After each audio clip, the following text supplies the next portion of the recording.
नमस्कार, beauty studio मराठीमध्ये पुन्हा एकदा स्वागत. तर आज आपण बोलणार आहे हेअर कलर बद्दल. आजकाल हेअर कलरिंग हे कॉमन झालेलं आहे. एक तर आपण स्टाईलसाठी हेअर कलर करतो, नाहीतर जर केस पांढरे झाले असतील तर त्याच्यासाठी आपण हेअर कलर वापरतो.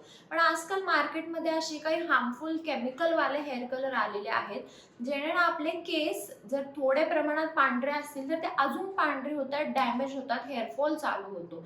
त्यामुळे तुम्हाला केसांना कोणता कलर वापरायचा आहे, कोणत्या गोष्टी तुम्हाला बघायच्या आहे जेव्हा तुम्ही कलर घेताय, कलर कसा घ्यायचा आहे ते मी तुम्हाला आजच्या व्हिडिओमध्ये सांगणार आहे. कारण बरेचदा आपण फक्त नॉर्मल टीव्हीवर ॲड बघतो आणि तो हेअर कलर घेऊन येतो आणि आपल्या केसांना वापरतो. आपले केस जाड हेल्दी असतात, थोडेफार पांढरे झाले म्हणून आपण जर त्यांना कलर केला तर जे काही आपले हेल्दी केस असतात ते देखील थोडे हळूहळू प्रमाणात ते कमी व्हायला लागतात, म्हणजे केसांचे काय तर प्रॉब्लेम चालू होतात.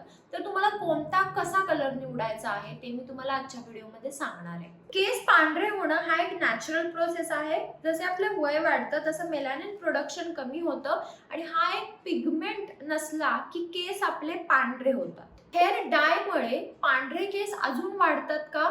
जे परमनंट हेअर डाय असतात ते आपल्या केसांच्या क्युटिकलवर हार्श असतात.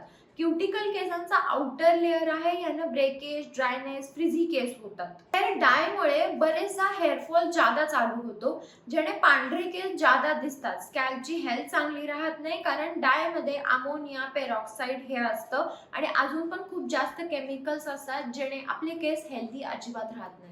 जर आपला स्कॅल्प हेल्दी असेल तरच आपले केस हेल्दी राहणार आहे. त्यामुळे तुम्हाला कोणत्या प्रकारचं हेअर डाय वापरायचं आहे. तुम्हाला अमोनिया फ्री और सेमी परमनंट डाय कलर वापरू शकता.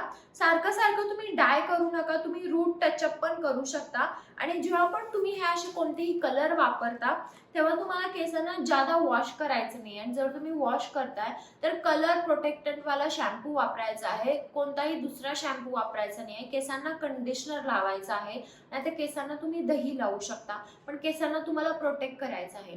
कारण जर समजा तुम्ही महिन्यातून एकदा कलर करताय आणि जर तुम्ही सारखं सारखं हेअर वॉश केलं तर तुमचा जो कलर असतो तो लगेच निघून जातो. त्यामुळे तुम्हाला परत सारखा हेअर कलर किंवा डाय करायची गरज लागते. त्यामुळे जेव्हा पण तुम्ही कोणताही हेअर कलर ड्राय काही वापरता तेव्हा तुम्हाला सारखं सारखं हेअर वॉश करायचं नाही, केसांची व्यवस्थित काळजी घ्यायची आहे.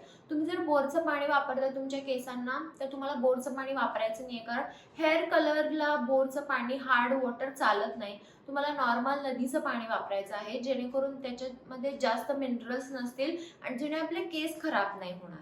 आजकाल भरपूर साऱ्या चांगल्या ब्रँड्सनी ना अमोनिया फ्री असे हेअर कलर काढलेले आहेत, जे एकदम नॅचरल आहेत. म्हणजे तुम्ही महिन्यातून एकदा ते वापरू शकता, टोटली सेफ आहे. तुम्ही कामा आयुर्वेदाचा हेअर कलर चेक करू शकता, तो खूप चांगला आहे.